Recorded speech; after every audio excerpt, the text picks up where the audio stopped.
todavía no se han efectuado, están en proceso de inscripciones, de valoración de las solicitudes.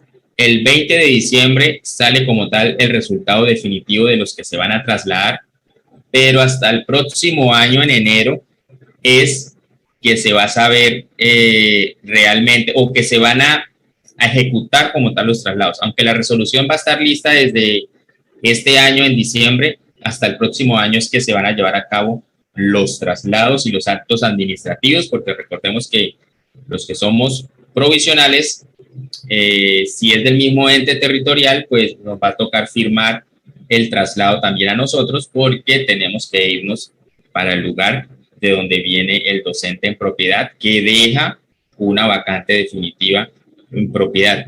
De hecho, de mañana o el miércoles va a salir un videito explicando un tema bien importante para nosotros los provisionales ahorita en este tema de los traslados y qué derechos tenemos para que los tengamos claros y no nos vayan a sacar de pronto de la provisionalidad simplemente porque llegó un trasladado. ¿Listo? Hay por allí un documento expedido por el Ministerio de Educación Nacional y lo voy a estar explicando en un video entre mañana martes y el miércoles estará en mi canal de YouTube. Listo. Hola, profesor David, buenas noches, ¿cómo está? Sí, buenas noches. Le saluda David Blanchard, yo soy el colaborador del profe Eduardo aquí en Cedeval. El profe Eduardo me pidió el favor, ya está la profe Isabel Cristina por acá. Ella es la que va a dirigir la sesión del día de hoy, entonces no sé si usted tiene el rol de... Hola, yo tengo el administrador. Ah, que usted está aquí, profe. Ah, listo. Sí, perfecto. Yo estoy de viaje, pero pensé que iba a tener problemas de internet, pero no, me pude conectar, no sé cómo seguirá, pero estamos aquí. Me habían pedido la semana pasada, pues obviamente, como es lógico, el examen no es solo matemáticas, de pronto sea lo más crítico para la mayoría, pero también lenguaje es muy importante. Me han pedido una gestión de comprensión lectora que obviamente yo la puedo dictar por la experiencia que tengo en eso, pero como dicen, zapatero a sus zapatos.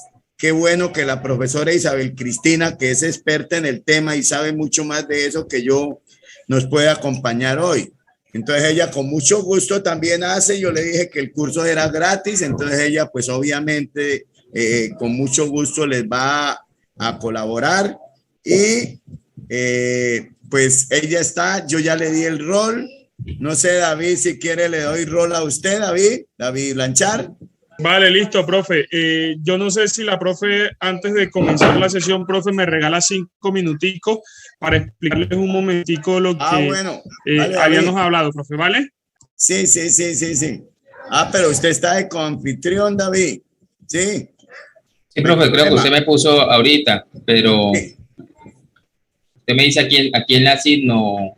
No, yo tengo todavía el anfitrión, creo, y está eso, ustedes dos de coanfitrión, ahí está bien, porque ya tenemos.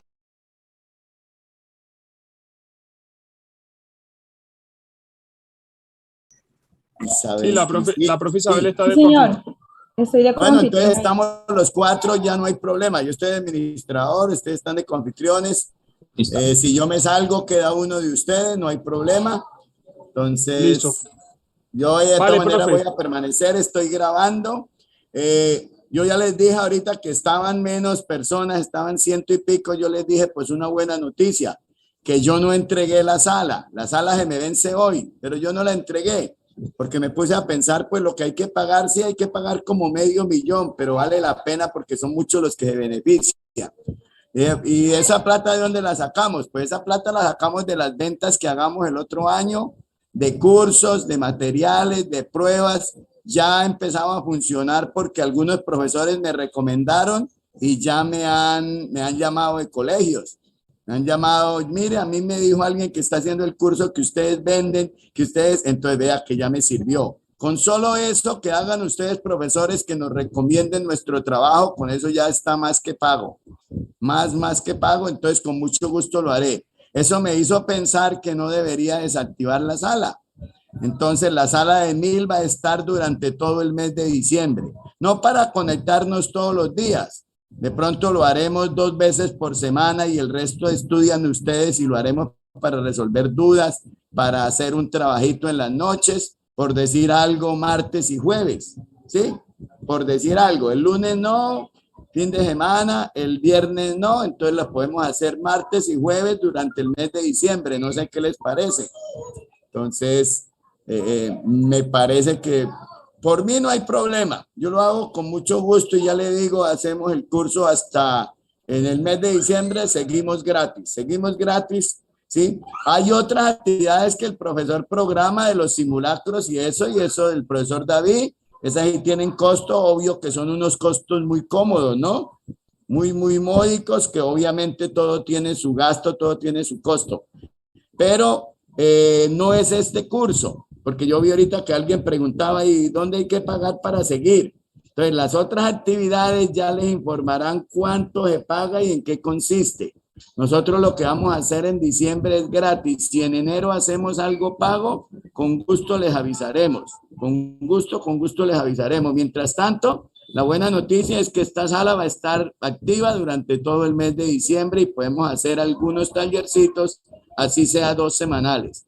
Profesora Isabel, entonces David les va a explicar algo a los profesores, David Blanchard, respecto a un simulacro que habíamos prometido. Él les va a decir cómo se va a hacer y cómo va a ser la logística, ¿vale? Entonces, David, conmigo, vale, si profe, yo me desconecto ahorita, el compromiso conmigo hablamos con el jueves. Los espero el jueves a las 7:30 con un taller de matemáticas porque el de hoy va a ser de lenguaje, ¿vale? Siga, David. Listo, profe, David gracias. Blanchard. Profe, Vale. muy buenas noches para todos. Bueno, la intención de esta actividad de cierre es que finalizara con un simulacro virtual. Ese simulacro virtual lo vamos a habilitar a través de nuestra plataforma. Hoy estábamos organizando con el ingeniero cómo iba a ser todo el proceso porque se han venido conectando unos 1000 participantes, entonces vamos a darle una ventana de tiempo al simulacro, no va a tener una fecha de cierre específica, todo el mes de diciembre va a estar el simulacro habilitado. Les pedimos encarecidamente que no salgan de los grupos de WhatsApp porque a través de los grupos de WhatsApp vamos a enviar las indicaciones sobre cómo va a ser el acceso desde la plataforma de nosotros. El simulacro se puede realizar en cualquier entorno, es decir, en dispositivos móviles, dispositivos portátiles, computadores de mesa y todo eso. No va a tener calificación inmediata inicialmente. La idea es que mañana esté en operación el simulacro, que es el simulacro que ha venido estando en circulación y que va a estar en un ambiente virtual, ¿ya? Desde nuestra herramienta. Estamos organizando para que el usuario y la contraseña sea el mismo documento de identidad, ¿vale? Nosotros con nuestros clientes, con nuestros colegios, les damos unos códigos especiales a ellos, pero por la circunstancia de que esto no es una institución educativa, vamos a crear códigos y usuarios, contraseñas a partir de los documentos de identidad de ustedes. Y la calificación, pues, las estaríamos generando en la semana del 12 al 17, quienes realizaron en estos días la prueba. ¿Vieron? Entonces, a través de los grupos de WhatsApp vamos a enviar el instructivo, un PDF de 2-3 hojitas y un video también con el paso a paso para ingresar a nuestra plataforma. Vuelvo e insisto, es una plataforma muy, muy intuitiva. Nos apoyamos en unas herramientas de Google que nos permiten, no es Google Formulario, sino es en el Drive de Google que nos permite hacer que el archivo que se esté ejecutando se ejecute en cualquier ambiente y sin necesidad de tener una conectividad significativa de internet, ¿vale? Con una conectividad mínima van a poder realizar el simulacro sin problema. Solo hay una recomendación muy, muy especial, profe. Este simulacro es offline, no es online. ¿Qué quiere decir esto? Que la plataforma no va a ir guardando los registros que ustedes van anotando en las opciones de marcación, sino que se envía todo un paquete al momento de finalizar la prueba. Si ustedes se sientan a realizar el simulacro, deben finalizar el simulacro, ¿vale? Y si hay algún error de internet, la plataforma no envía todas las opciones de respuesta y por lo tanto les toca nuevamente iniciar la prueba. Entonces, ¿qué le pedimos encarecidamente? Que cuando estén realizando el simulacro vayan anotando su opción de respuesta por si en algún momento no pueden acceder a, al envío de la información de la plataforma, ¿vale? Estas cositas las vamos a estar resolviendo en el grupo de WhatsApp. Yo voy a habilitar los grupos, no sé si este sea el momento para hacerlo, en donde vamos a resolver cada una de las dudas. Si lo habilitamos, les pedimos encarecidamente que sean mensurados en el manejo de los grupos. David, ¿Vale? David, Señor. aquí preguntan, yo veo en el chat que preguntan lo de los grupos de WhatsApp. ¿El teléfono 310 está activo? Sí. Sí, señor, sí, señor. Voy a compartirles nuevamente, profe, Porque el no sé link de si ya se llenaron los inscripción que grupos, hay que mirar. utilizamos. Hay 5 grupos de WhatsApp. Vamos a habilitar el sexto grupo de WhatsApp. ¿Vale? Vale, vale. Entonces Entonces voy a preguntaban eso, enviarle. entonces te comparte el teléfono para el 310, ¿lo tiene usted? Sí. Es el que tiene Gray, profe. Ah, Gray bueno. está con ese celular. Vale, entonces ¿Qué para le iba que a cuando decir, les... profe? Voy a compartir el link para aquellos profes que no se han registrado, para aquellos profes que no se han registrado a estas capacitaciones. ¿Por qué? Porque la información la vamos a tomar de ese registro. ¿Listo? De ese registro. En el documento vamos a mandarle un archivito a todos los que se inscribieron para que nos confirmen los datos y sepamos los documentos de identidad, porque en el registro que pedimos no pedimos documentos. Entonces con el ingeniero estábamos viendo si hacíamos con correo electrónico, con el número de teléfono. Entonces por eso es que hoy no les vamos a indicar cuál va a ser el usuario y la contraseña, ¿vale? Pero David, dos si hay... aclaraciones. Hola. David, dos Sí, aclaraciones. señor. Aquí alguien escribió que mañana martes, día de las velitas, no tiene tiempo. Mañana no hay porque estoy de viaje. Yo sí estoy a esa hora, estoy en plena carretera. Entonces mañana no hacemos. Además es el día de las velitas y el miércoles es festivo. El jueves volvemos a hacer taller.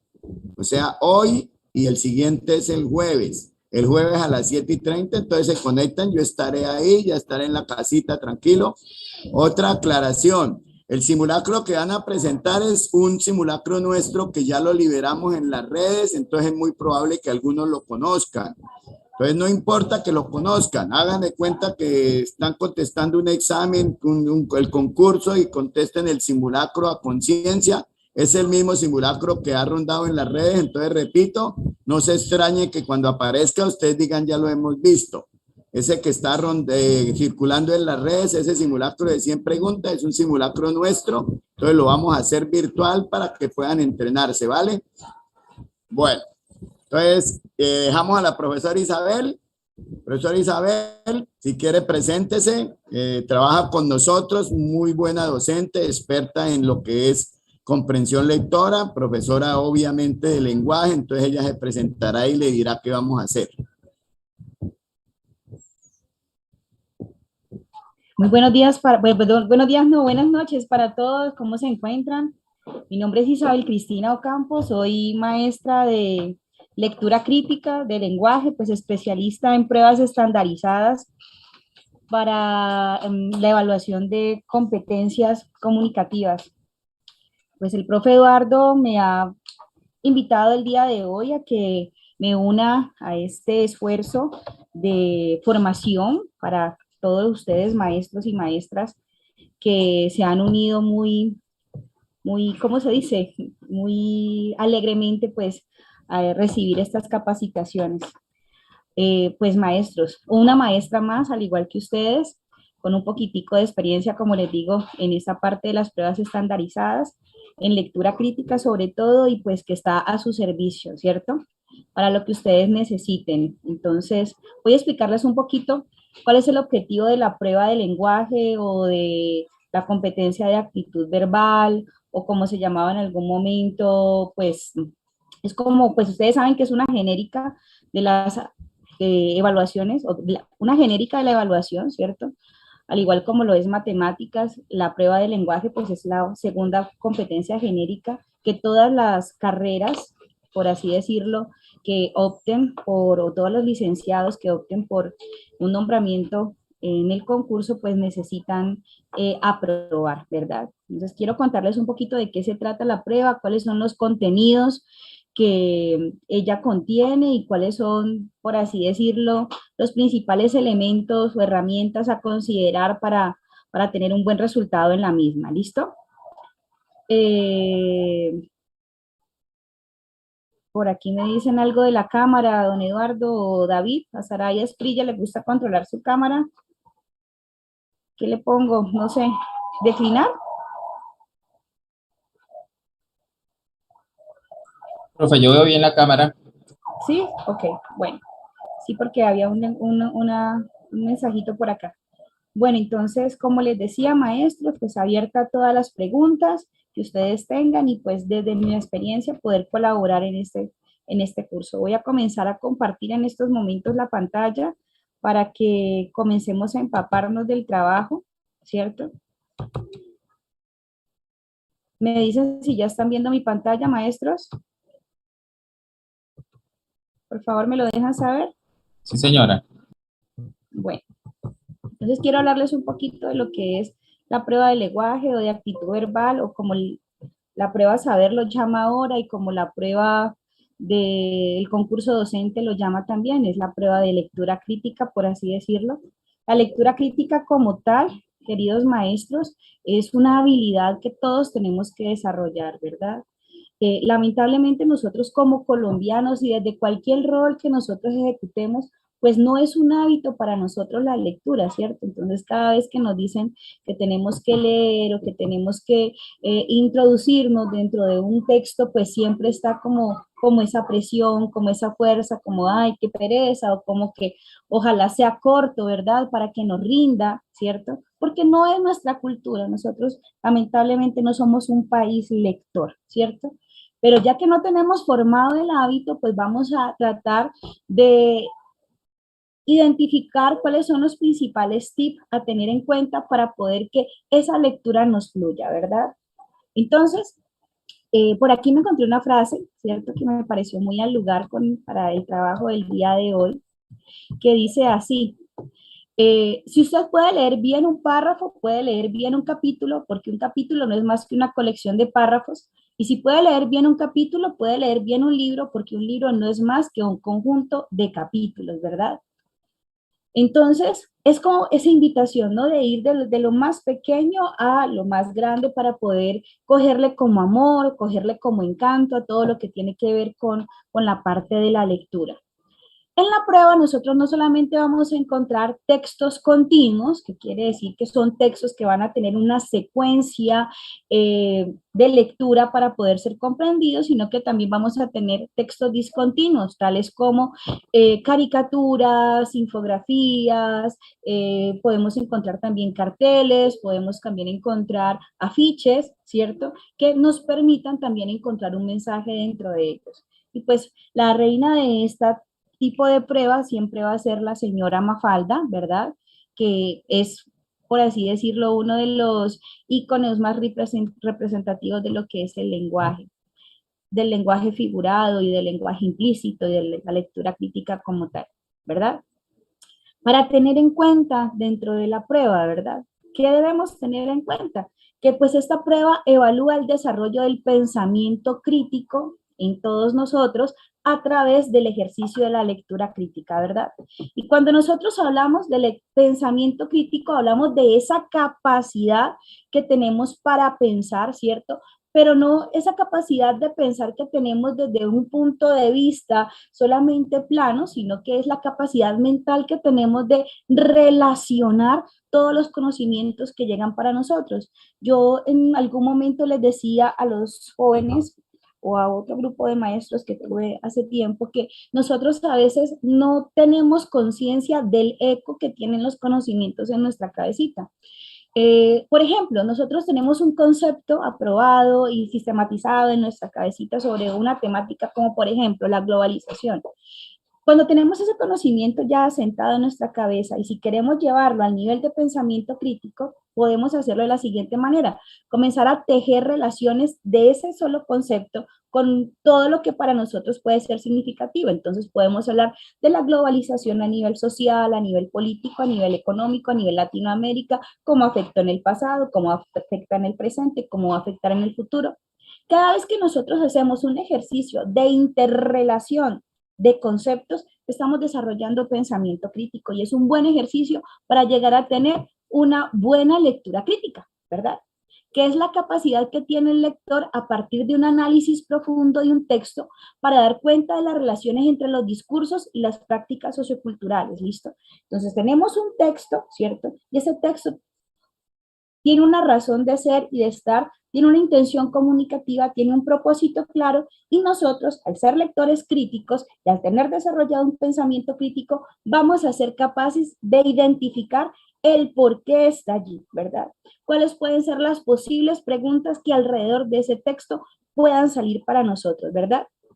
Lo cual significa que el lector pueda reconstruir el sentido del texto en un marco del reconocimiento del contexto, ¿cierto?, en el que se produce y de las condiciones discursivas, ideológicas, textuales, sociales, culturales, lo que les hablaba en el momento anterior, ¿verdad? Pero entonces, ¿cómo hacemos? O sea, ¿qué podemos identificar dentro de la prueba de actitud verbal o de lectura crítica que vamos a tener como motivo de conocimiento, ¿cierto? Motivo de aprendizaje, ¿cierto? Voy a pasar esta diapositiva, esta de acá. Esta es la parte donde se justifica tal vez el por qué debemos estudiar lectura crítica o aptitud verbal en la prueba, ¿cierto? Y me voy a ir a estas dos preguntas que son claves para nosotros que estamos en este proceso de formación para el entrenamiento de la prueba, que es qué debemos saber y sobre todo qué debemos aprender, ¿cierto? O para qué vamos a aprender o para qué estamos aquí reunidos, ¿verdad? Para responder la pregunta de qué debemos aprender, tenemos que darnos cuenta que esta prueba tiene 10 contenidos, ¿verdad?, a ser evaluados, que son los siguientes. Nosotros vamos a tener o tenemos que prepararnos sobre lo que son las competencias comunicativas, que todos nosotros como educadores sabemos de qué se trata, que son 4 habilidades a desarrollar, que son escuchar, hablar, leer y escribir, ¿cierto? La escucha y el habla son 2 habilidades implícitas dentro de las otras 2 competencias, que son leer y escribir, ¿verdad? Entonces vamos a tener una competencia lectora y una competencia escritora evaluadas en la prueba. Algo muy importante y que de pronto a veces pasamos por alto es que la prueba de comprensión lectora, de actitud verbal o de lectura crítica, como la vayamos a llamar, perdón que me pasé, ay, perdón, ya, pues tiene preguntas que están enfocadas a medir nuestra capacidad en 3 niveles de lectura, ¿verdad? Ahora pues hablaremos de qué se trata cada uno de estos niveles de lectura, pues para que ustedes de pronto profundicen el día de hoy. Y pues también vamos a hablar de algo muy importante, que es la clasificación de los textos. Yo creo que durante el taller del día de hoy no alcanzaremos a trabajar los otros que están acá, pero llegaremos hasta clasificación de textos y nos irá muy bien en esa parte, ¿verdad? ¿Qué otra temática o qué otro contenido evalúa las funciones del lenguaje? El lenguaje figurado, figuras retóricas, que aunque nosotros lo creamos, están implícitas en los ejercicios de comprensión y análisis de lectura crítica que tiene la prueba para nosotros. Tenemos el manejo de las estructuras textuales, especialmente de 2 estructuras, las voy a señalar por aquí: la estructura de textos narrativa y la estructura de textos argumentativa, ¿verdad?, que ambas hacen parte pues de lo que son la clasificación de los textos, que es lo que vamos a ver el día de hoy en nuestra clase como tal, y en donde haremos mucho más énfasis. Vamos a tener también más adelante pues una explicación sobre la importancia de los conectores, algo que nosotros nunca nos han enseñado en el colegio, ni nos enseñaron en la universidad tampoco, que es la identificación de los juicios de valor en los textos, y otra temática, que es la de los supuestos implícito y subyacente. ¿Listo? Permítame un momento, por favor.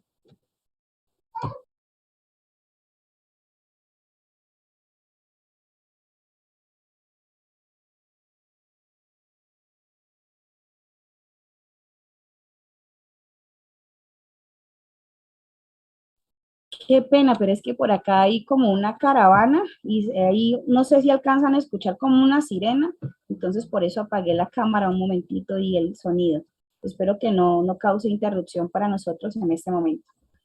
Bueno, entonces me devuelvo, mis queridos maestros. El día de hoy vamos a hacer énfasis en el trabajo de lo que son los niveles de lectura y la clasificación de textos y posteriormente, si tenemos la oportunidad de reunirnos en otro momento, pues hablaremos de cada una de estas temáticas, ¿cierto? Porque esos son los contenidos que tiene la prueba saber, perdón, la prueba de evaluación docente para ofrecernos a nosotros o para la oportunidad de evaluarnos a nosotros. ¿Bien? Entonces, esos son los contenidos, por así decirlo, que vamos a tener, vamos a considerar.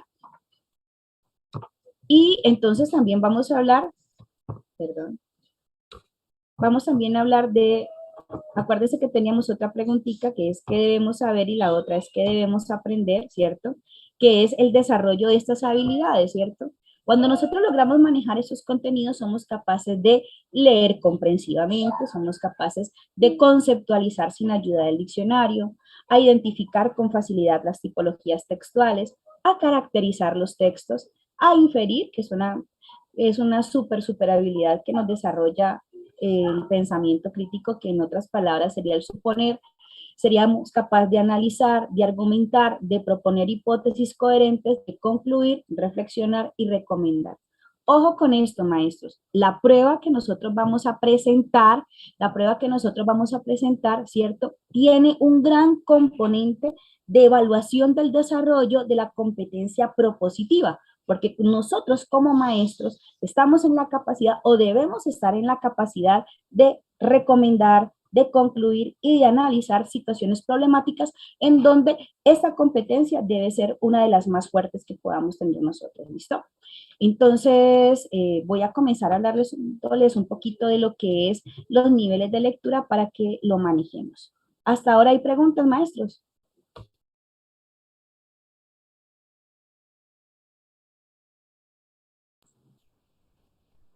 Hola, profe. Yo creo que están deshabilitados los audios, me parece. Muestre, miro.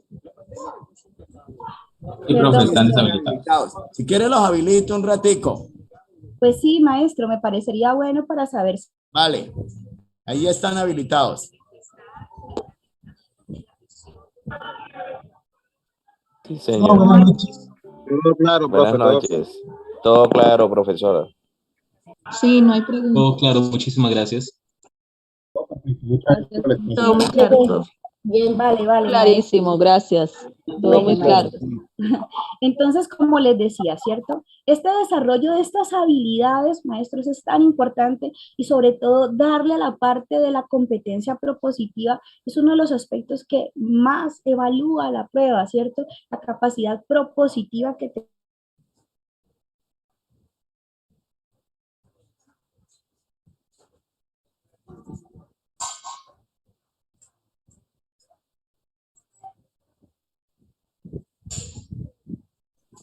Se le fue la voz a la profe, no se oye ella.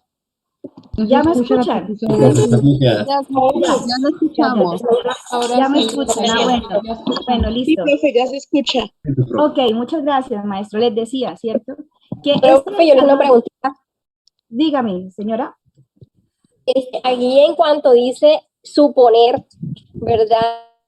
En la prueba muchas veces, a veces uno piensa, no sé esto, pero uno se tiene que como que pensar más bien lo que es el texto que nos está diciendo. En cuanto a suponer, o sea, uno, en la prueba uno no puede suponer, sino responder dependiendo de lo que me está diciendo la lectura. Exactamente, maestra, sí. Pero ese suponer lo pongo allí como esa capacidad que tenemos nosotros de identificar, ¿verdad? La intención comunicativa o suponer cuál fue la intención comunicativa que tiene el autor con cada uno de los textos que nos presentan, ¿ya? Es el encontrar el implícito, es el encontrar ese mensaje que tiene oculto. O como lo decía yo de una manera muy coloquial con los jóvenes en un momento en que les he dado clase, encontrar ese venenito que tiene ese texto y que es la razón de ser de todo el ejercicio de comprensión. ¿Listo? Entonces, vamos a arrancar con los niveles de comprensión lectora. Se los voy a explicar pues, de una manera muy sencilla para que lo entendamos, mis profes.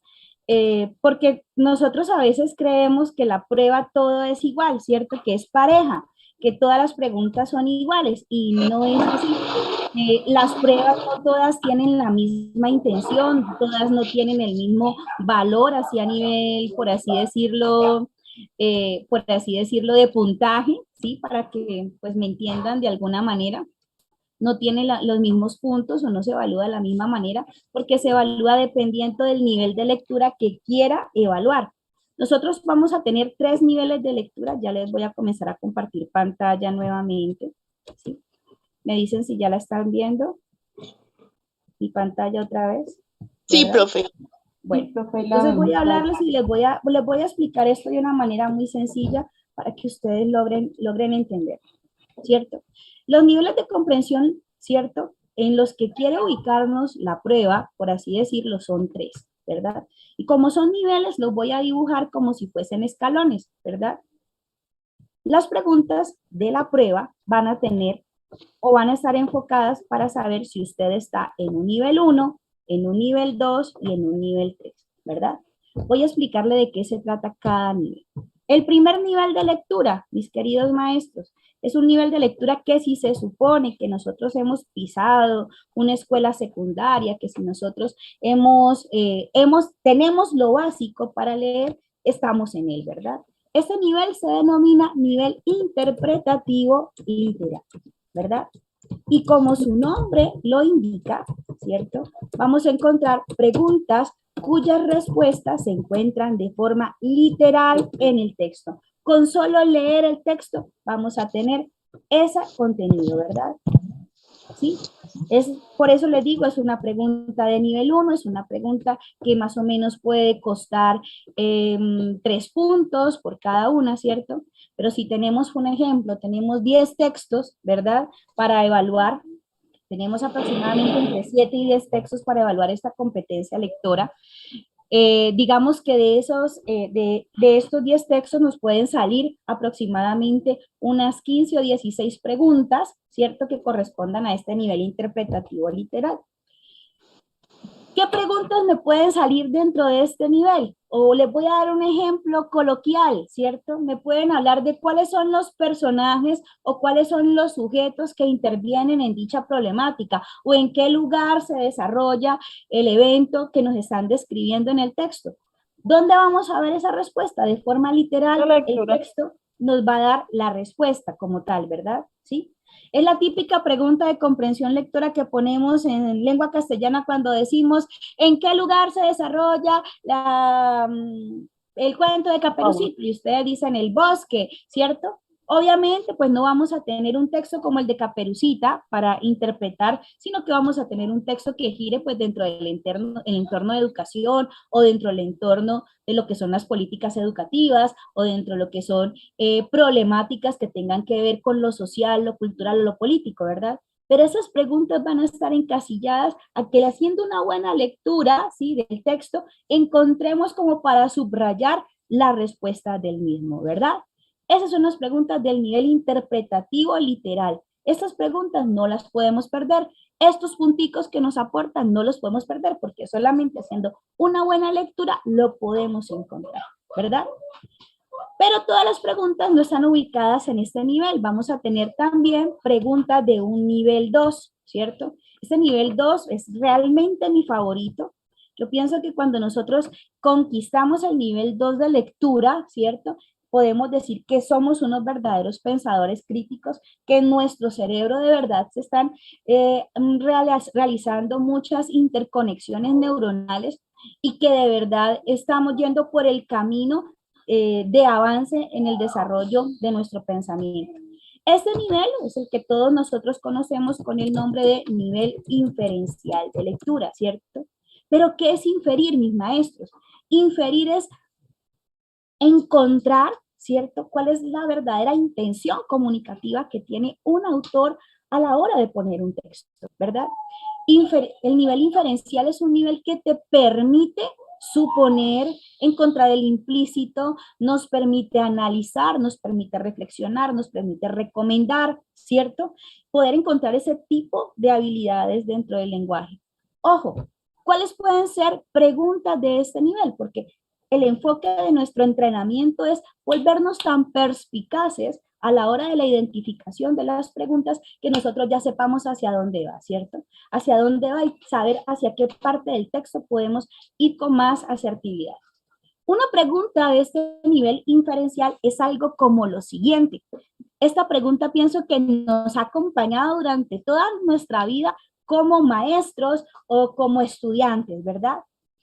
En alguna ocasión ustedes han escuchado o han puesto la siguiente pregunta a los estudiantes. Del texto anterior se puede afirmar que. Esa es la pregunta más inferencial de todas las preguntas, ¿cierto?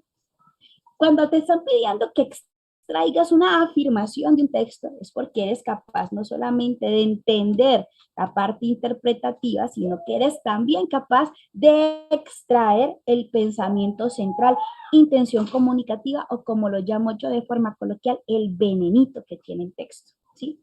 Otra pregunta que puede ser de este nivel puede ser la siguiente. Teniendo en cuenta el texto anterior, podemos concluir que, ¿cierto? El poder extraer una conclusión de un texto nos ubica inmediatamente en una inferencia. A menos de que el texto nos diga finalmente o para concluir, ¿cierto? Que en muy pocas ocasiones esto aparece. ¿Listo? En este tipo de preguntas que les acabo de decir, pues juega mucho nuestra fuerza como interpretadores del texto y el darnos cuenta de que todos los textos no son planos, ¿verdad? Que son como una figura tridimensional, que uno penetra en una primera capa que es lo literal y sigue a una segunda capa que es la inferencia o es la figura en el fondo que debemos descubrir, ¿verdad? Como vamos a ganarnos a textos que tienen que ver con el entorno educativo, entonces nos pueden decir o nos puede salir una pregunta que sea algo como lo siguiente. Del texto anterior se puede reflexionar que o una acción correcta frente a la problemática anterior desarrollada es, entonces ahí siempre está la parte de la inferencia, que es donde nos atrevemos a suponer, reitero la afirmación, a suponer cuál puede ser la respuesta más asertiva para ello. ¿Listo? Ese es el nivel inferencial. ¿Cómo se logra el nivel inferencial? ¿Cierto? ¿Cómo lo logramos? Pues comenzando a realizar este tipo de actividades en donde nos exijamos encontrar qué es lo que el autor tiene para compartirnos para nosotros. Y no necesitamos irnos a grandes textos, a textos de educación y pedagogía muy pesados. Podemos comenzar con cuentos, podemos comenzar con pequeños ensayos, ¿cierto? Con editoriales inclusive de periódico para poder encontrar de una forma en donde nos podamos permitir el entrenarnos, poder ir cogiendo, ¿cierto? La fuerza y el hábito para poder desarrollar la competencia. Y tenemos un tercer nivel de lectura que por el hecho de estar en el peldaño más alto no significa que sea el más complicado, sino que para poder llegar a preguntas de este nivel tenemos que primero haber hecho una interpretación, tenemos que haber hecho una inferencia para poder llegar a este tercer nivel de lectura, mis queridos maestros, que se denomina el nivel crítico intertextual. ¿Listo? Por acá ya lo estoy escribiendo. Y miren que como su nombre lo indica, ¿cierto? La intertextualidad es una experiencia de lectura que siempre nos va a permitir a nosotros realizar un ejercicio de comparación, ¿cierto? Entonces el nivel crítico intertextual o una pregunta que sea en este nivel siempre nos va a permitir que hagamos una comparación. Y esa comparación dentro de las preguntas de pruebas estandarizadas puede realizarse de tres formas diferentes, ¿sí? La primera es cuando nos piden que hagamos una comparación entre los elementos mismos del texto. Es decir, me puede salir una pregunta como la siguiente. ¿Qué relación existe entre el párrafo 1 y el párrafo 5? Entonces me pueden decir, se complementan, el uno explica el otro contradice el otro, en varias opciones, ¿cierto? Entonces, ¿ahí qué me están diciendo? Me están diciendo que la relación de comparación la voy a hacer entre los mismos elementos del texto. O me pueden decir, ¿qué relación existe entre el título, el contenido del texto y la referencia bibliográfica que aparece en él? Entonces ahí hay un 3 elementos de comparación que voy a tener que tener en cuenta para encontrar la respuesta asertiva. Bien, de esa manera puede aparecerme preguntas de nivel crítico intertextual. Pero también cuando me aparece texto 1 y texto 2, ¿cierto? Que en la mayoría de pruebas aparece que tenemos, cuando nos aparece un texto 1 y un texto 2 de la misma temática, quiere decir que vamos a tener que reencontrar o las preguntas van a estar dirigidas hacia este nivel 3, que es el crítico intertextual, en donde vamos a tener que encontrar similitudes y diferencias entre los elementos mismos del texto. La otra forma en cómo nos puede aparecer este nivel crítico intertextual es que nos presentan el contenido del texto que estamos analizando y una situación problemática similar que se encuentra socialmente conocida por todos nosotros, ¿listo? Entonces nos piden que desde la postura del texto que estemos trabajando, ¿cierto? Que estemos analizando, ¿cómo podemos compararlo o encontrar las diferentes relaciones de comparación con la situación problemática o con la situación que nos están describiendo, que para todos debe ser conocida por el entorno que nosotros manejemos? Esta situación, ¿cierto? Que nos van a pedir que contrastemos o que comparemos con el texto que estamos leyendo e interpretando, siempre es de tipo social, ¿cierto? No, casi nunca es de una temática que nosotros no conozcamos o que no manejemos, ¿cierto? Puede ser algo así como el texto puede hablarnos del uso de los celulares, ¿cierto? Por así decirlo, y el saber que en determinados países el uso de celular solamente está entre los 16 y los 18 años, ¿cierto? Entonces nos pueden pedir que contrastemos la situación expresada en el texto con la situación que nos están describiendo aquí a nivel social, conocida por todos nosotros. ¿Bien? Entonces, pues tenemos estos 3 niveles de lectura, vamos a tener preguntas en cada uno de estos niveles y pues la puntuación, ¿cierto? Va desde 1 punto hasta 10 puntos para poder pues desarrollar pues desarrollar la prueba. ¿Listo? ¿Tenemos preguntas con respecto a estos niveles, maestros? ¿Conocíamos de pronto la dinámica en cómo se organizaban esas preguntas? ¿Enfocada a cada nivel? Bueno, no sé si... Dígame. Sí, señora, sí lo conocíamos. Gracias. Bueno, entonces pues vamos a comenzar a ver de pronto el tercer elemento pues para considerar dentro de esto, que es entender lo de las tipologías textuales, ¿verdad?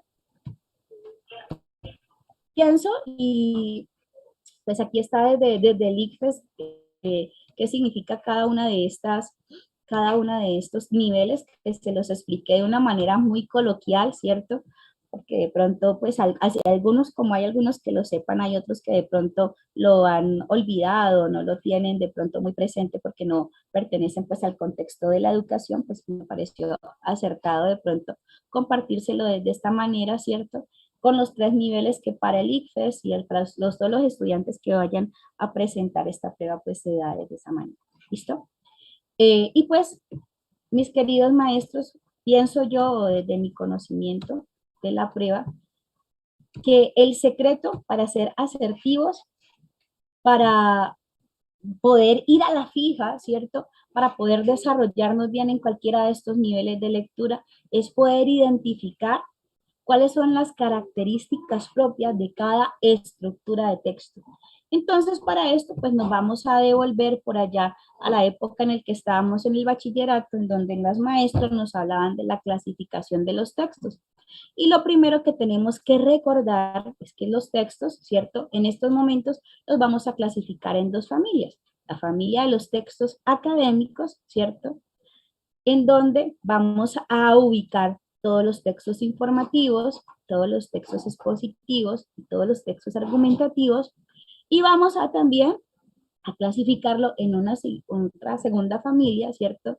Que es de pronto la que más conocemos nosotros, que es la familia de los textos literarios, en donde vamos a tener pues la clasificación propia en los géneros literarios, narrativo, lírico y dramático, y pues los subgéneros que se desprenden de ellos. Pero ¿qué de esto me va a salir en la prueba que voy a presentar, cierto? Porque no todo esto, a menos de que usted de pronto tenga un énfasis en lengua castellana, le van a salir preguntas propias, ¿cierto? Y eso que ahora, pues, la estructura ha cambiado muchísimo y ya nada tiene que ver como de una manera conceptual propia, sino que todos son situaciones en donde nosotros, desde nuestra experticia, comenzamos a mostrar cómo podemos abordarlas. Pero en lo que sí puedo darles fe, mis queridos maestros, por el análisis que he podido desarrollar de la prueba, es que el conocer o el identificar una tipología textual casi que nos garantiza que podamos ser capaces de inferir o identificar las posibles preguntas que me puedan salir del mismo. ¿Listo? Porque una pregunta, perdón, las preguntas que le salgan al texto informativo, si es un texto informativo que tenga, no van a ser las mismas preguntas que me salgan en el texto argumentativo, no van a ser las mismas preguntas que me salgan en el texto expositivo, y un texto expositivo no le van a salir las mismas preguntas que le van a salir a un texto narrativo como tal. Por ende, el conocer la estructura de cada uno de ellos nos va a garantizar identificar qué preguntas me pueden salir en cada una de las situaciones de comprensión. Bien, entonces, ¿qué es lo propio dentro de la prueba para que nosotros lo conozcamos? ¿O qué es a lo que nos vamos o lo que nos puede salir para que nosotros lo conozcamos? A nivel, miren la selección que hace acá, ¿cierto? A nivel de estas tipologías textuales que estamos viendo aquí, los que van a bailar en la prueba que vamos a presentar van a ser los informativos, los expositivos, obviamente el argumentativo, que es el rey de toda prueba de comprensión lectora o de actitud verbal o de lectura crítica, el rey va a ser el texto argumentativo, y de la familia de los textos literarios, por así decirlo, nos va a salir a bailar un poquito del texto narrativo, un poquitín, ¿cierto? Y más cuando la prueba de nosotros, pues es una prueba de tipo académico, ¿cierto? Que quiere buscar la evaluación de nuestras competencias comunicativas, ¿verdad? Entonces vamos a tener a estos tres tipologías textuales y el de los literarios, del narrativo, que nos va a salir a bailar dentro de la prueba o que posiblemente nos van a salir preguntas con textos con ellos, como ellos, ¿verdad?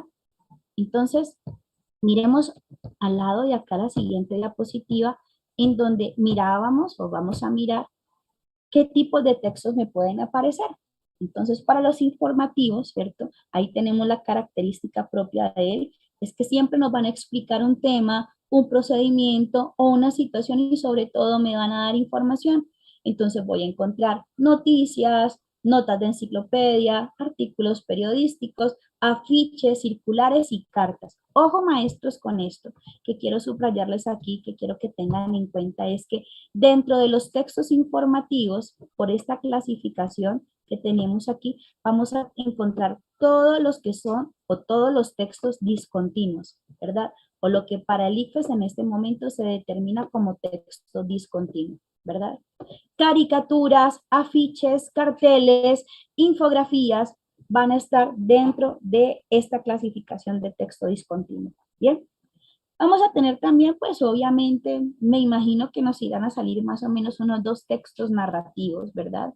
En donde nos van a relatar, a contar o presentar hechos que pueden ser reales o imaginarios, depende del tipo de texto que vamos a manejar, ¿verdad? Pueden ser cuentos, novelas, mitos, leyendas, fábulas, parábolas, historietas, relatos, ¿verdad? ¿Qué es lo que más está saliendo, cierto? Nos puede salir un mini cuento, ¿quién va a creer, verdad? Nos puede salir un mini cuento, nos puede salir un fragmento de novela, ¿verdad? Nos puede salir una fábula, pero una fábula como mini cuento, estilo Augusto Monterroso, ¿cierto? Y pues nos pueden salir situaciones, problemas, ¿cierto? Representadas en anécdotas para que nosotros desarrollemos la competencia propositiva o también nos pueden aparecer historietas, ¿bien? Tenemos también pues el rey de la prueba, el temidísimo texto argumentativo que no solamente a nivel de interpretación nos saca tantas canas, sino a nivel de escritura como tal. ¿Cierto? Que su característica principal es convencer por medio de la lógica sobre una idea, tesis, opinión o punto de vista, ¿cierto? Entonces ahí vamos a encontrar, todo esto lo vamos a encontrar a nivel de fragmento, ¿no? fragmentos de ensayos, fragmentos de artículos de opinión, fragmentos de reseñas, fragmentos de editoriales de periódicos, ¿cierto? Que puedan servirnos para evaluar. ¿Listo? Y también nos vamos a encontrar con textos expositivos, ¿cierto? Por allá en la pedagogía conceptual, en la pedagogía dialogante, pues de los hermanos de Subiría, nos hablan de ellos como textos conceptuales, ¿verdad? Que dan y ordenan instrucciones y explican procedimientos, pero sobre todo la función principal de los textos expositivos es conceptualizar, ¿sí? Explicar conceptos. Entonces, cuando tenemos un texto que nos clasifica, que nos conceptualiza, que nos está definiendo, pues estamos teniendo un texto de tipo expositivo. Ojo, maestros, que por la misma estructura, por las mismas cualidades que tienen los textos, a veces o en algunas circunstancias nosotros, a pesar de nuestra experticia, ¿cierto? En la interpretación textual, llegamos a confundir textos argumentativos con textos expositivos. ¿Entienden esto? ¿Sí? Y no es para darnos látigo, ni mucho menos, sino que es aquí en donde de verdad se ve la magia que nosotros podamos adquirir en un entrenamiento para la prueba, ¿cierto? El identificar cada una de las condiciones de estructuras textuales que nos permitan ir a la fija y no perder estos puntos que tienen sobre todo que ver con la diferenciación textual. ¿Preguntas hasta aquí, mis maestros?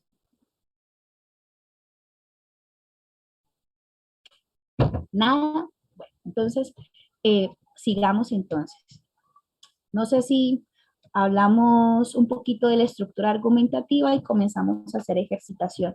A ver cómo nos va con textos argumentativos y expositivos. ¿Les parece? Para que nos midamos un poquito a ver cómo nos va con esto. Bueno, permítanme, yo miro una cosita por acá. Voy a salir de esto. Dejar de compartir esta presentación. Ok.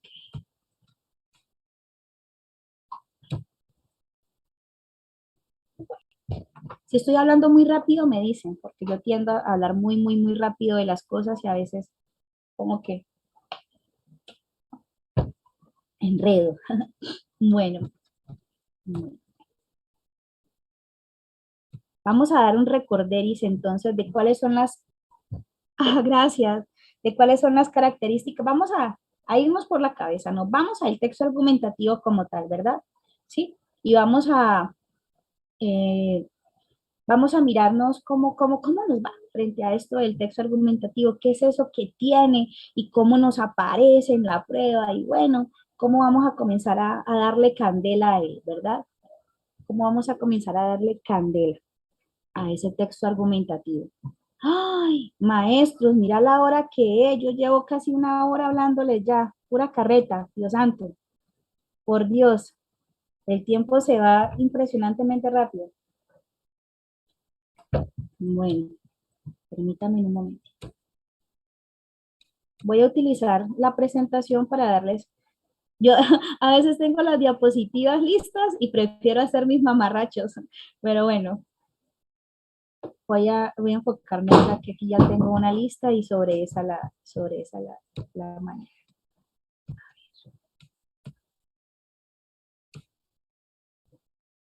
Profe, ¿desbloqueo los micrófonos o los dejo así? Maestro, pues no sé, a mí me parecería chévere que los maestros de pronto pudiesen preguntar. Voy a bloquearlos. Entonces, si quiere usted los nombra con nombre propio para que a cada uno levante la manita y no los abran al tiempo, porque eso es lo que nos hace cerrarlos, ¿vale? Vale, listo, maestro. Sí, además, como le decimos a nosotros a los muchachos, ya estamos grandes, ¿no? Entonces, podemos hacer un buen manejo de lo que nos dice. Entonces, comienzo a compartir nuevamente pantalla. Ahí me disculparán. Ya están activados. Profe. Buenas noches, profesora. Buenas noches, mi maestro, cuénteme. Bueno, muy buenas sus apreciaciones. Yo quería como que de cada texto, de cada está explicando, presente una pregunta Vale. de cada texto que está explicando, una pregunta de las que salen en el examen. Una Vale, pregunta listo. como hace el profesor Guevara, que le presenta la pregunta y enseguida le explica.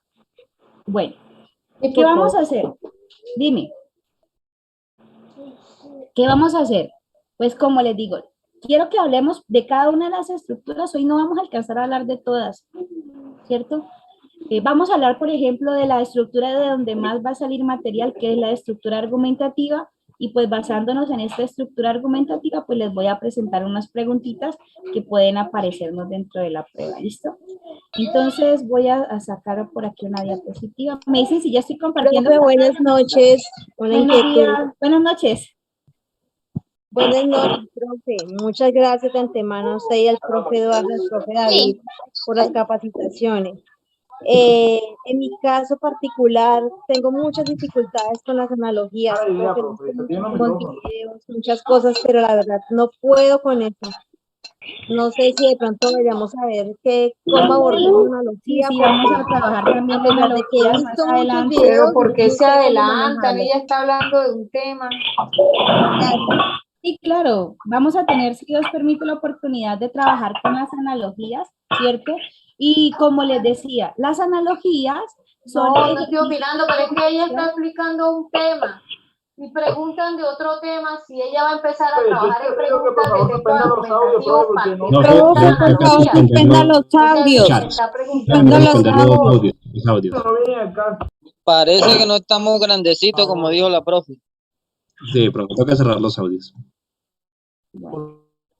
Bueno, entonces permítanme, por favor.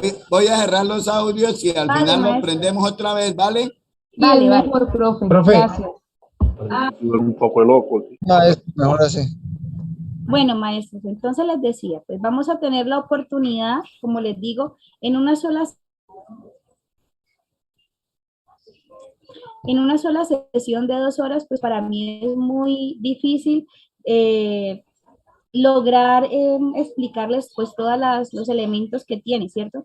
Maestra, tú que me hablabas ahora de las analogías precisamente como son ejercicios comparativos, que son ejercicios de el nivel crítico intertextual, porque son comparaciones y son relaciones entre elementos textuales, ¿cierto? Pues vamos a tener un espacio propio donde podamos llegar a ese nivel y podamos trabajarlo de una manera para poder que no solamente tú, sino todos los maestros que en algún momento presenten la dificultad, pues puedan hacerlo. ¿Listo? Las preguntas que tengan, mis queridos maestros, pues por favor me las van escribiendo por el chat, ¿listo? Para poder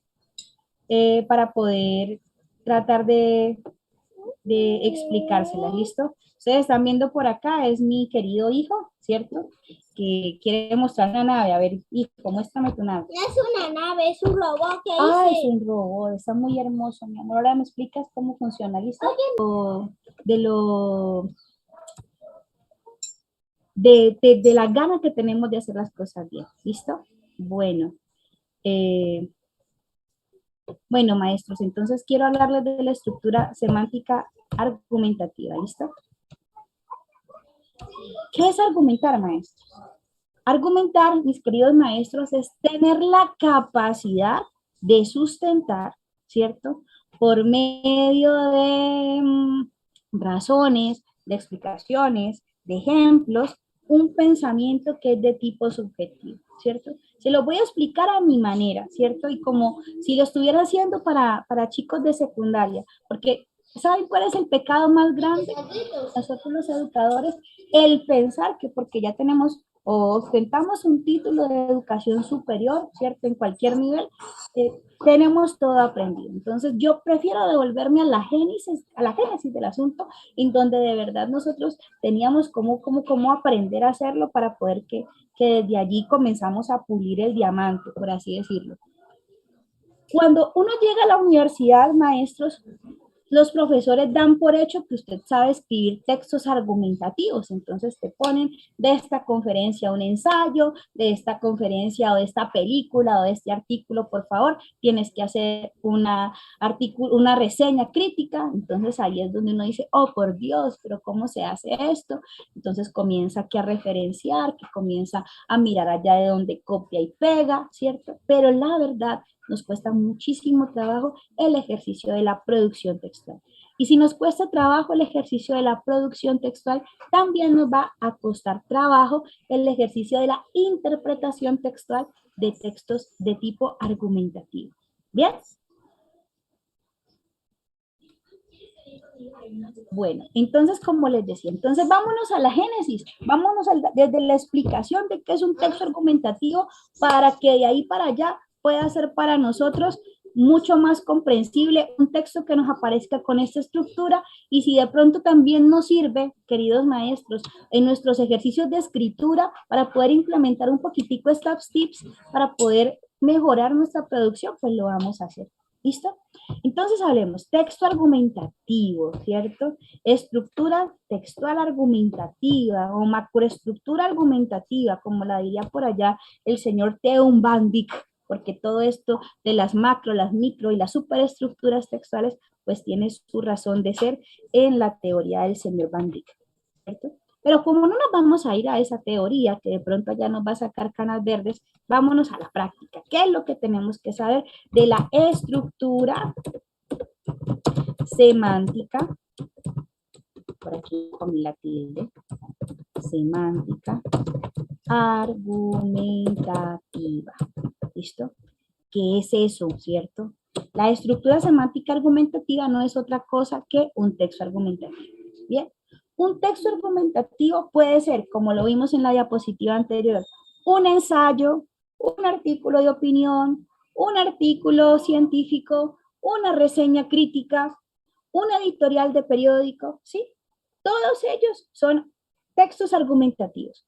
¿Qué es lo que tienen en común? Que tienen las mismas partes. Lo que se le ponen son moños y adornos dependiendo de la intención comunicativa del autor y de la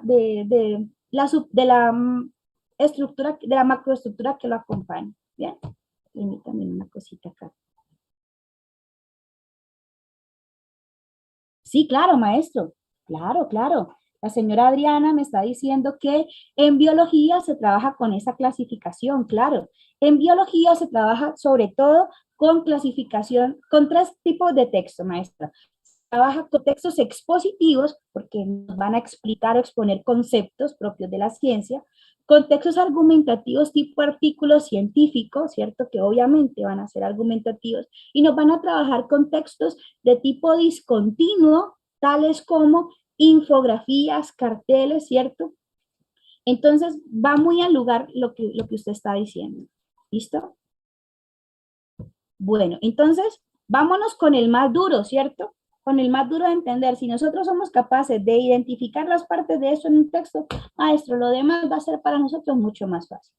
En lo argumentativo, ¿qué vamos a encontrar? Todos los textos argumentativos, todos, artículos científicos, artículos de opinión, reseñas, ensayos, ¿sí? Van a tener todos las mismas 3 partes. ¿Cuáles son esas 3 partes? Una primera parte a la que vamos a denominar la tesis, ¿cierto? Una segunda parte a la que vamos a llamar, mis queridos maestros, argumentos. Y hay una tercera parte a la que vamos a llamar conclusiones. ¿Bien? Todos los textos que presenten la estructura semántica argumentativa van a tener estas partes fundamentales. ¿Listo? Estamos hablando de lo fundamental. Y créame que la prueba no le va a... Cuando ya lleguen a la competencia específica del área, les va a preguntar de la competencia específica del área. Pero en esta prueba genérica, que es para todas las licenciaturas o para todas las áreas del saber, les va a preguntar en lo básico, les va a preguntar lo que es sencillo para todos. ¿Listo? Entonces tenemos estas 3 partes. Tesis, argumentos y conclusión. ¿Qué es cada una de ellas? Ahí es donde viene la parte fuerte, porque es así allí en donde voy a identificarlo. Maestros, se lo digo de corazón. Cuando tenemos un texto que tiene esta estructura semántica, nos va a salir una pregunta que nos indague si somos capaces de identificar la tesis de ese texto, si somos capaces de identificar los argumentos que sostienen a esa tesis de ese texto y si somos capaces de identificar las conclusiones. ¿Listo? O sea que si nosotros queremos en este momento tener 3 preguntas aseguradas de la prueba, aquí están. ¿Sí? Tesis, me van a salir una pregunta de la tesis, otra de los argumentos y otra de conclusión. Y imagínense que no solamente me va a salir un artículo científico, sino que también me va a salir un artículo de opinión. Entonces ya no voy a tener 3 preguntas, sino que voy a tener 6, porque tienen la misma estructura. ¿Se la pillan? ¿En dónde está la magia de conocer las estructuras semánticas para poder determinar las preguntas? Bueno, fácil. La práctica, me dice una maestra, y el tiempo apremia. Tranquila, que con un solo texto trabajamos todo. Permítame un momentito. La tesis. Pensemos en la tesis. ¿Cómo me puede salir una pregunta que me indague sobre la tesis? Una pregunta que me indague sobre la tesis. Cuando me preguntan sobre el título de un texto, ¿cierto? Cada vez, ¿cierto? Que me pregunten si soy capaz de comprender el título o un posible título para el texto que estoy leyendo, siempre que me estén preguntando del título, me están preguntando por la tesis, ¿cierto? O cuando, ¿cierto? Me preguntan o me piden, ¿cierto? Que sea capaz de identificar una afirmación o pensamiento central del texto, ¿cierto? Cuando me piden que encuentre esto, pensamiento central, ¿cierto? O también lo llaman en las preguntas pensamiento central o una afirmación del texto. De esta manera se presenta la pregunta cuando me están indagando sobre la tesis. Ahora, cuando me preguntan sobre los argumentos, ¿cómo me pueden preguntar por un argumento? ¿O cómo me doy cuenta yo que es sobre un argumento? Cuando me están preguntando por un argumento, siempre me van a decir que soy capaz de encontrar una razón a favor, ¿sí? O también me pueden preguntar por una razón a favor, me pueden preguntar también por una explicación coherente.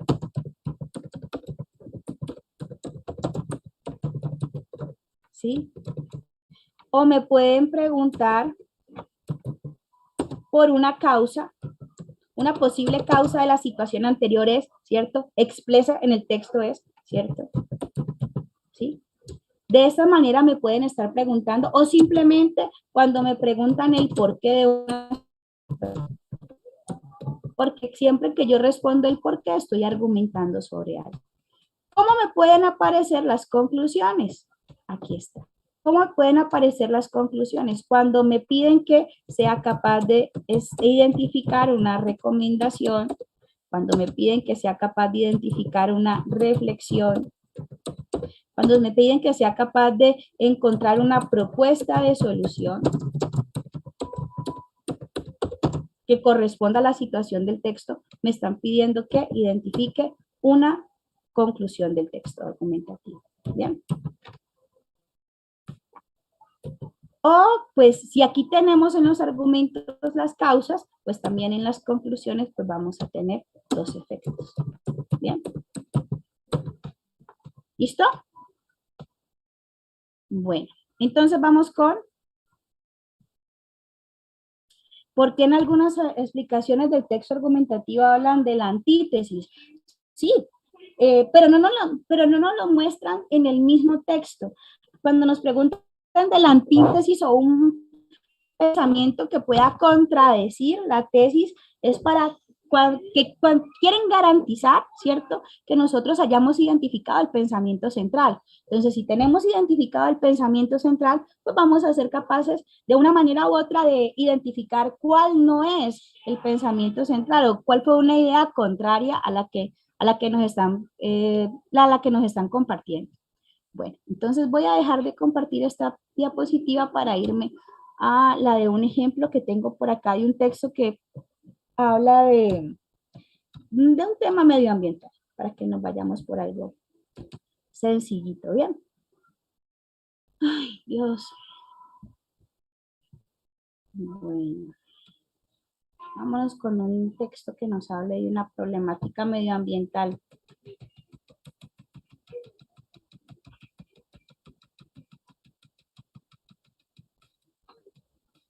Con 2 preguntas.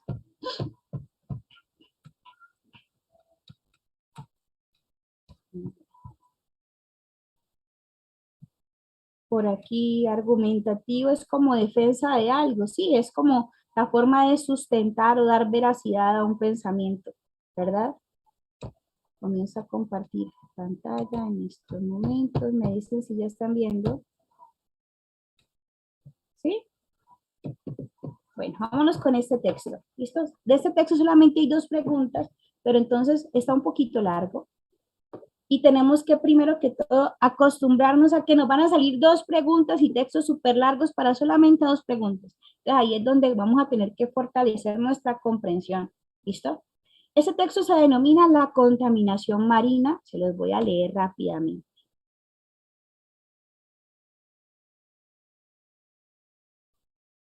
Dale, listo. Yo no la borré. Listo. Ya te la pongo. Dice, la contaminación marina. Escuchen por favor. Dice, debido a la inmensidad y profundidad de los océanos, hasta hace poco se creía que podrían ser utilizados para verter sustancias, basura y químicos en cantidades ilimitadas, sin que eso tuviera consecuencias importantes. Los partidarios de continuar con los vertidos en los océanos incluso tienen un eslogan, abro comillas, la solución a la contaminación es la dilución. En la actualidad, basta con fijarse en la zona muerta del tamaño del estado de New Jersey que se forma cada verano en el delta del río Mississippi o en la extracción de 1.600 kilómetros de plástico en descomposición en el Pacífico Norte para darse cuenta de que esta ideología de la dilución ha contribuido a llevar al borde del colapso lo que tiempo atrás fue un ecosistema oceánico próspero. Existen pruebas de que los océanos han sufrido a manos del hombre durante miles de años. Sin embargo, estudios recientes demuestran que la degradación, especialmente en las zonas costeras, se ha acelerado notablemente en los últimos 3 siglos, a medida que ha aumentado los vertidos industriales y la escorrentia procedente de explotaciones agrarias y ciudades costeras.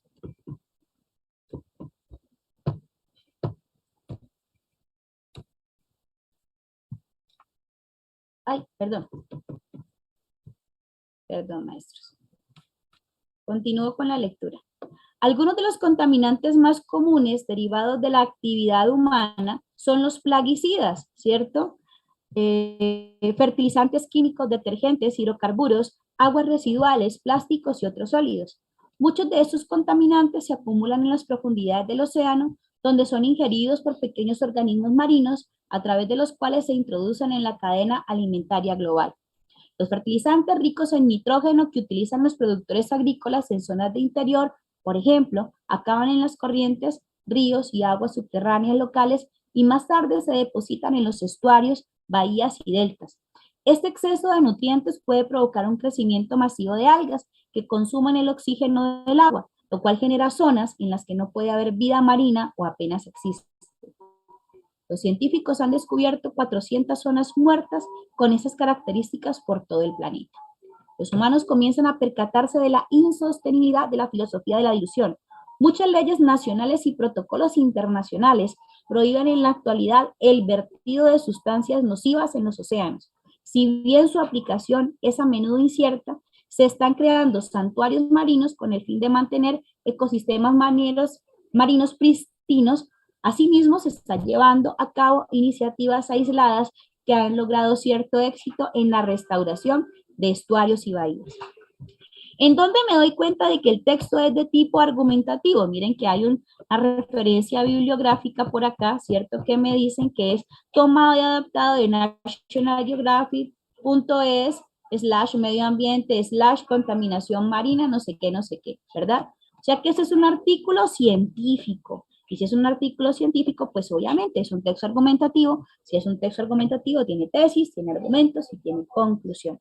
Bien, vamos a mirar las 2 preguntas que me aparecen de este texto y ustedes me dicen a qué de esas 3 elementos de la estructura textual puede estar obedeciendo en su interpretación la pregunta. Bien, permítame por favor.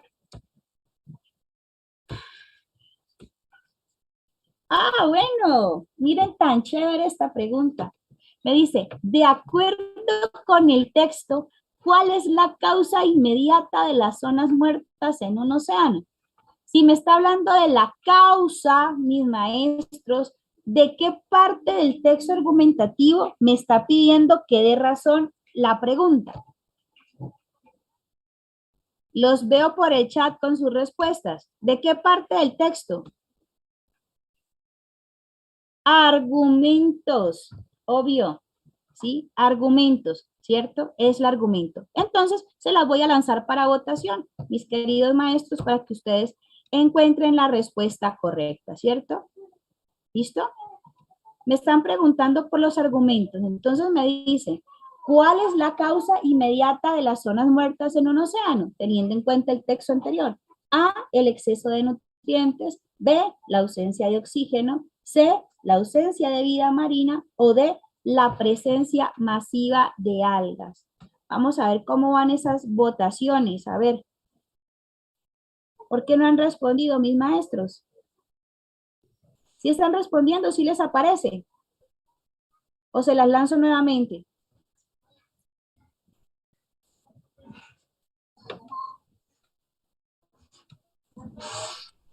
Yo creo que lanzarla nuevamente, profe, porque no están respondiendo. Bueno, no están respondiendo, la voy a lanzar nuevamente. Aquí me dice que compartir. Bueno. Voy a volverla a lanzar.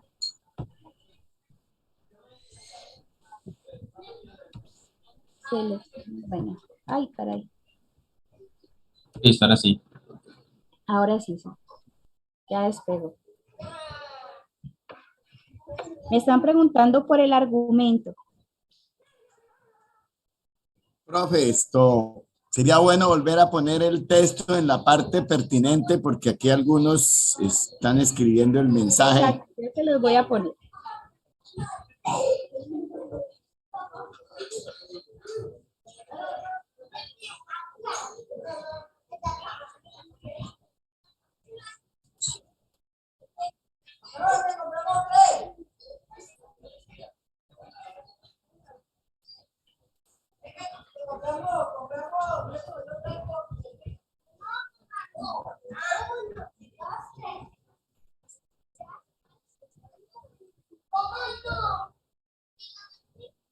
Esta parte es la que nos va a permitir encontrar la respuesta correcta. Esto que les estoy subrayando de aquí para abajo. Ay, perdón. Se me fue la manita.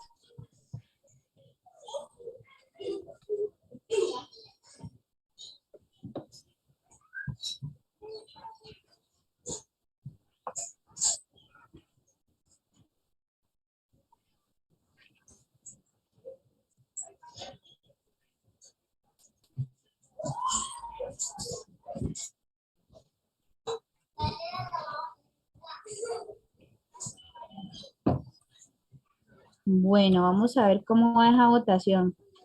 Voy a ponerles nuevamente la pregunta. Dice, este exceso de nutrientes puede provocar un crecimiento masivo de algas que consumen el oxígeno del agua, lo cual genera zonas en las que no puede haber vida marina o apenas existe. Los científicos han descubierto 400 zonas muertas con estas características en todo el planeta, ¿verdad? Entonces, nuevamente les pongo la pregunta para que ustedes puedan votar. De acuerdo con el texto, ¿cuál es la causa inmediata de las zonas muertas en un océano? El exceso de nutrientes, la ausencia de oxígeno, la ausencia de la vida marina o la presencia masiva. Causa de las zonas muertas.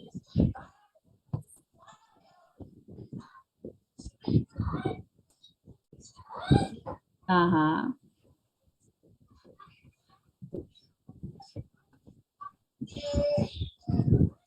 Votaciones. Vamos a ver si alcanzamos los 400 votantes. Con 400 votantes socializamos la respuesta. No, bueno. Vamos a ver si llegamos al 100%. 2 minutitos más.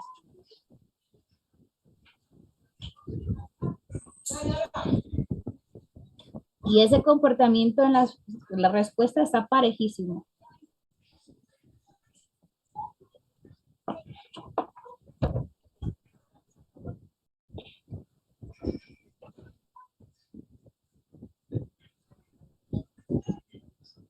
Bueno, 5, 4, 3, 2, 1.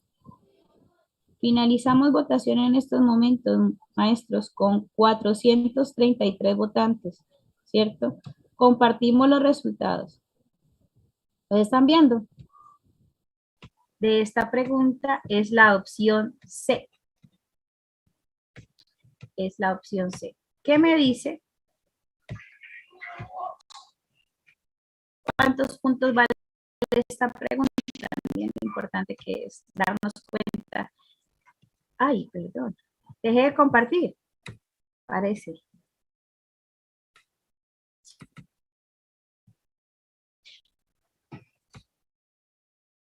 Esta pregunta es de nivel 2, es una pregunta inferencial. Miren que tienen 6 puntos, ¿cierto? Y la respuesta correcta es la opción C. Sin embargo, y pese a estas iniciativas, se requiere de un esfuerzo de mayor alcance para dar una solución definitiva al problema de la dilución. ¿El texto cerró con qué? ¿Con una recomendación o con una reflexión?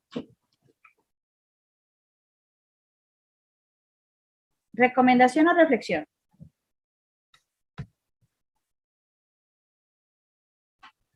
Con una recomendación. Pero viene dando. Él viene dando reflexión y me pide que al final encuentre una posible recomendación a eso. Bien. Bien, maestros, muy bien. Bueno, entonces miren que vamos aprobando la teoría con la cual inicié mi discurso frente a lo que es el manejo de las tipologías textuales y el identificar una tipología textual hacia dónde nos puede dar para poder ser más asertivos a la hora de responder. Si este texto es argumentativo, entonces o me pueden preguntar por la tesis o por los argumentos o por las conclusiones. En este caso, en este texto, las dos preguntas que me hicieron, ambas inferenciales, una estaba hacia la parte de la identificación de los argumentos y la segunda hacia la parte de la identificación de las conclusiones. ¿Lo ven?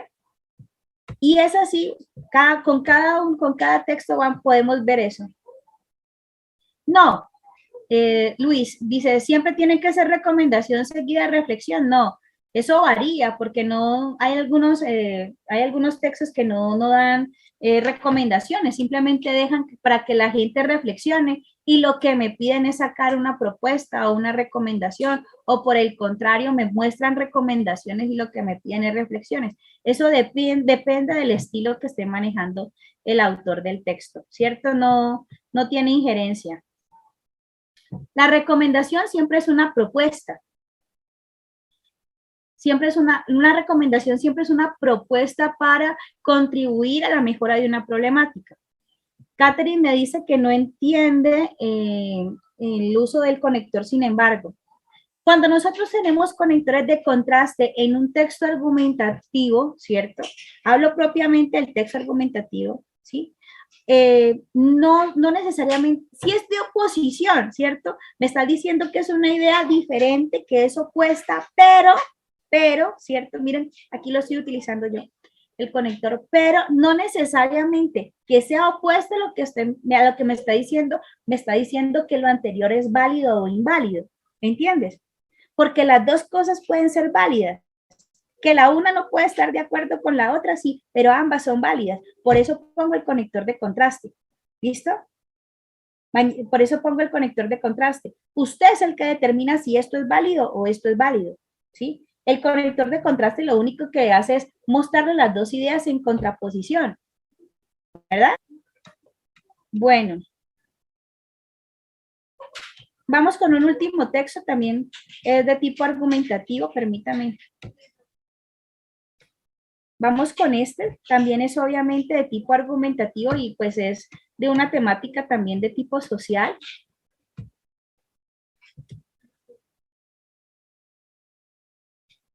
Sí, pues puede ser lo que tú mencionas allí. Este texto se llama Más cárcel, más justicia. Fíjense pues.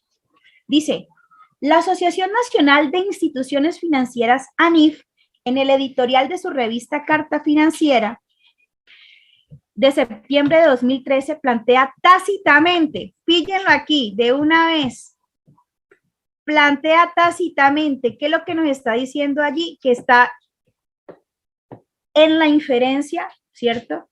La siguiente tesis. A mayor tasa de encarcelamiento TE, que es la cantidad de presas por 1000 habitantes, mayor es la eficiencia del sistema penal.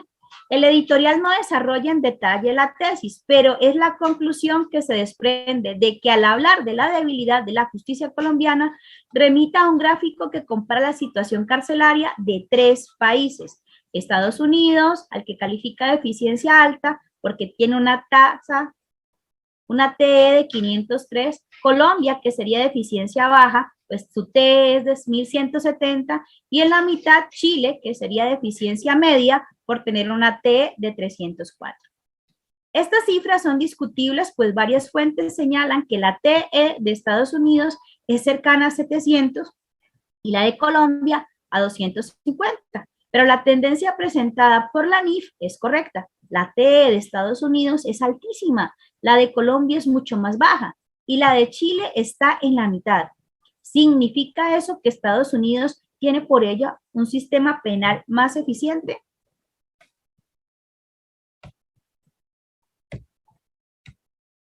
La duda surge porque casi todos los analistas aceptan hoy que la TE en Estados Unidos no es eficiente, sino excesiva y además discriminatoria, pues recae desproporcionadamente sobre afros y latinos.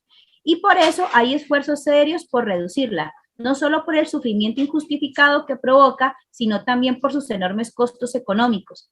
El Attorney General, que es una mezcla de fiscal general, ministro de Justicia, presentó a inicios de 2013 una iniciativa que busca reducir la población carcelaria con penas más bajas y medidas alternativas para muchos crímenes no violentos. Lo anterior sugiere que la tesis de la ANIF no es solo analíticamente errada, sino políticamente riesgosa, pues sugiere que Colombia debería imitar las políticas masivas de encarcelamiento de Estados Unidos, cuando ese país está abandonando esa estrategia. Miremos nuevamente la referencia bibliográfica. Me dice que esto es de un señor o un columnista que se llama Rodrigo Uprinmi, ¿cierto? Y es tomado y adaptado de www.justicia.org. no sé qué, ¿cierto? Esto es un artículo de opinión. Y si es un artículo de opinión, también es un texto argumentativo y también tiene tesis, argumentos y conclusión.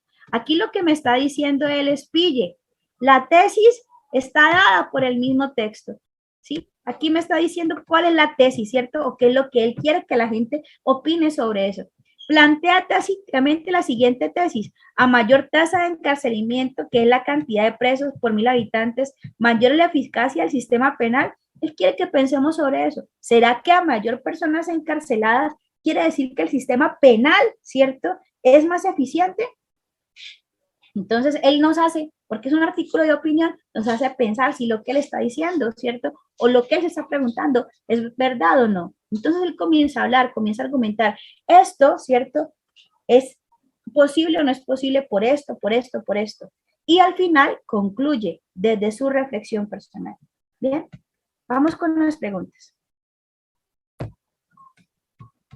Miren aquí. ¿Se acuerdan lo que les decía a los conectores? Vamos a ver si alguien estuvo pillín cuando hablábamos de los conectores.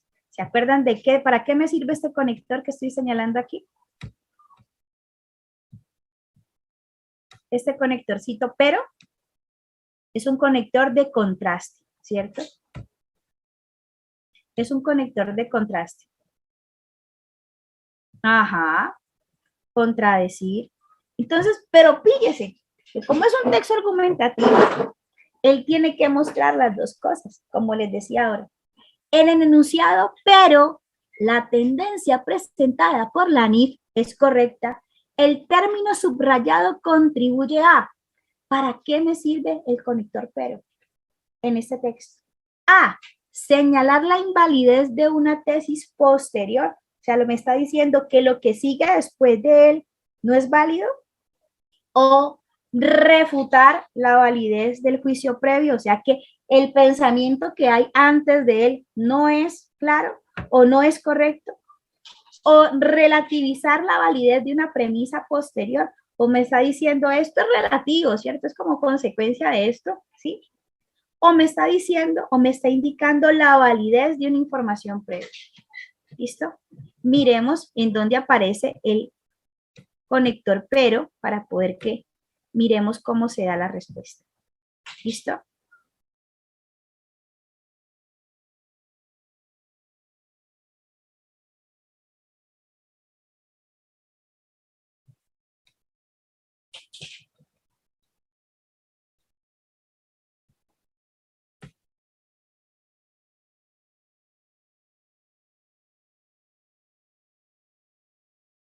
¿Lo pillaron?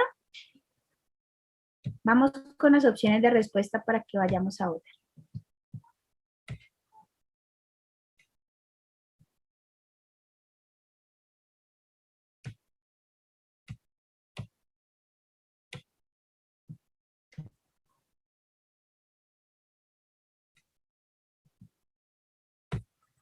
Por favor, vamos a votar en estos momentos. Acuérdense lo que les dije sobre el conector. Vamos a ver qué tan atentos estuvieron a mi explicación. El que me puso cuidado se la pilla de una.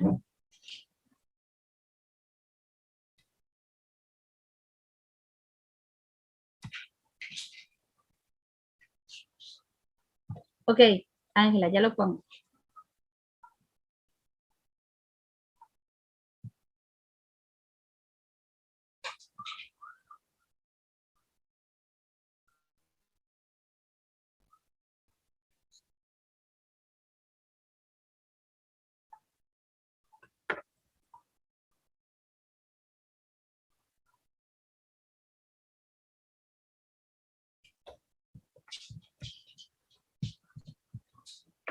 Viene el conector aquí.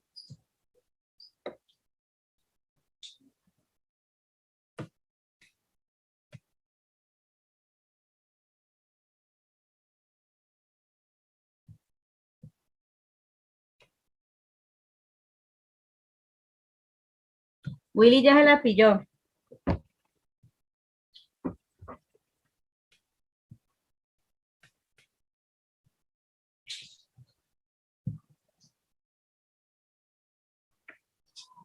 Ojo que este es un pensamiento 1, ¿no? Y aquí hay un pensamiento 2. El conector que es este me está contrastando los dos.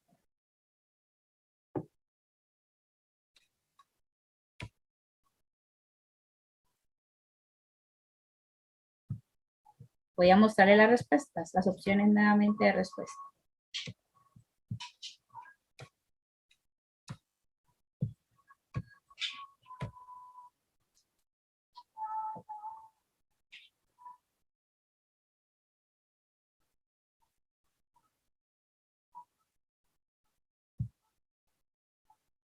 ¿Cómo van mis votaciones?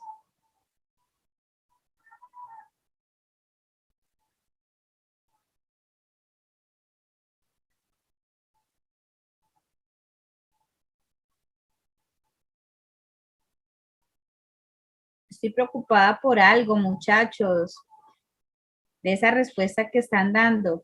¿Saben? Con esa respuesta que ustedes están poniendo aquí en la votación, según lo que estoy viendo, es que no hay opción E. A mí se me fue ponerle la E, pero solamente es opción D. ¿Listo? Ya no pueden votar la E porque no existe. Maestros, es que aprendimos en el colegio un poquito de forma errónea el uso de conectores. Entonces, para mí, este diagnóstico que estoy haciendo con ustedes me impulsa a que en mi práctica como maestra de secundaria les maneje a los chicos, ¿cierto? Un poco más el uso de los conectores. Porque nosotros los adultos no identificamos cuál es la función de ellos de forma correcta.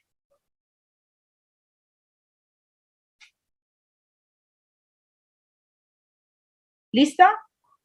5, 4, 3, 2, 1. Finalizamos votación. Se cerró la votación, comparto resultados. Miren cómo quedaron de parejas. La B y la D. Una de ellas es la respuesta correcta y otra es la equivocada, ¿cierto?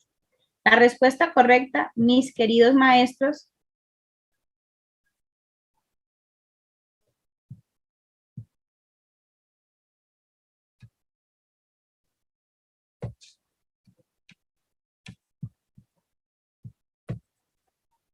miren la respuesta correcta y cuánto vale. Es la opción D. Y dice, indicar la validez de una información previa. ¡Ojo! El que lo está validando es el mismo texto, ¿cierto? Porque lo que está diciendo es que la ANIF te está presentando estos resultados, ¿cierto?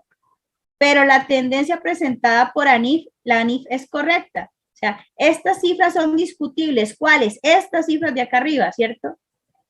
Son discutibles, estas cifras son discutibles, esto que me están hablando acá arriba son discutibles, pero la ANIF tiene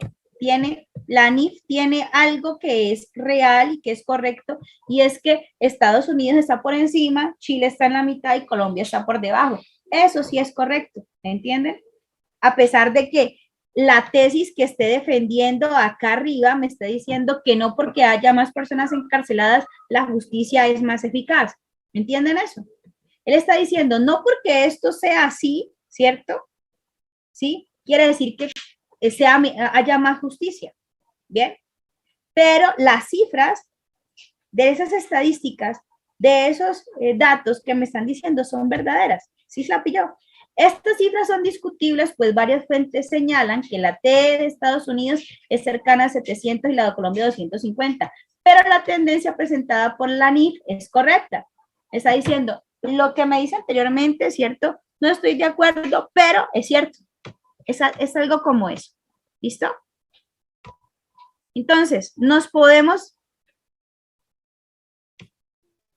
llegar a la siguiente conclusión con respecto a los conectores de contraste. ¿Listo? Para cerrar la discusión.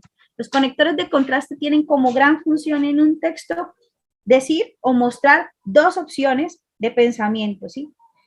¿Quién es el que determina cuál de las dos opciones de pensamiento es válida? Usted como lector. Pero el texto se los presenta a los dos. Y como están casi siempre en contraposición uno del otro, ¿cierto?